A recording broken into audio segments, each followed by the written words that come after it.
இன்றைக்கி என்ன ப்ரோக்ராம் பார்க்க போகிறோன்னா to check a prime number. So first prime நம்பர்னால் என்னென்னா it should be divisible by 1 and itself. So அந்த ஒரு நம்பரை தான் நம்ம வந்து ப்ரைம் நம்பர்னு சொல்லுவோம். ஃபார் எக்ஸாம்பிள் நான் 7 எடுத்தேன்னா 7 will be divisible by 1 and 7 itself. So 5 எடுத்தேன்னா it is divisible by 5 and itself. இப்போ நம்ம இன்புட்டாக கொடுத்தோன்னா அது வந்துட்டு ப்ரைம் நம்பராக இல்லையான்னு செக் பண்ணுறதுக்கான ப்ரோக்ராம் தான் ரைட் பண்ண போகிறோம். So starting n is equal to int input enter a number. So நான் வந்து 10ன்ற நம்பர் எடுக்கிறேன். If n is less than or equal to 1. So என்னோட வேல்யூ வந்துட்டு ஈக்குவல் டு 1 இருந்துச்சுன்னா it is not a prime number. Or less than 1 இருந்தாலும் it is not a prime number.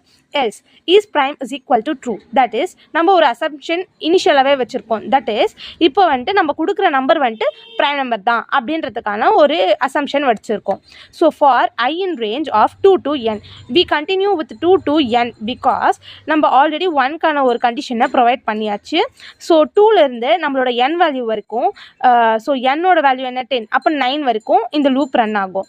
So ஐயோட value என்னவாக இருக்கும் ஃபஸ்ட் இனிஷியல் இந்த 0 1 2 3 4 5 6 அப்படி போயிட்டே இருக்கும். பட் 9 வரைக்கும் தான் வரும். Okay, so first it will check no from 2 to 9 வரைக்கும் இந்த லூப் ரன் ஆகும். So first if n modulus i. So n modulus i ஏன் கொடுத்துருக்கேன்னா இப்போ நான் டிவைட் பண்ணும்போது என்னோட வேல்யூ நான் 10 டிவைடட் பை 2 டிவைட் பண்ணும்போது எனக்கு ஆன்சர் 5 கிடைக்கும்.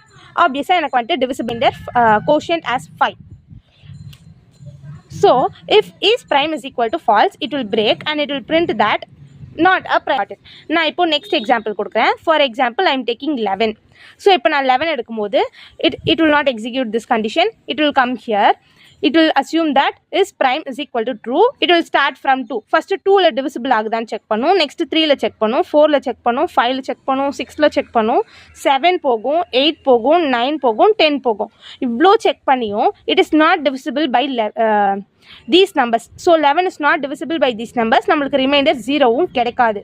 So it will think that is prime is equal to true.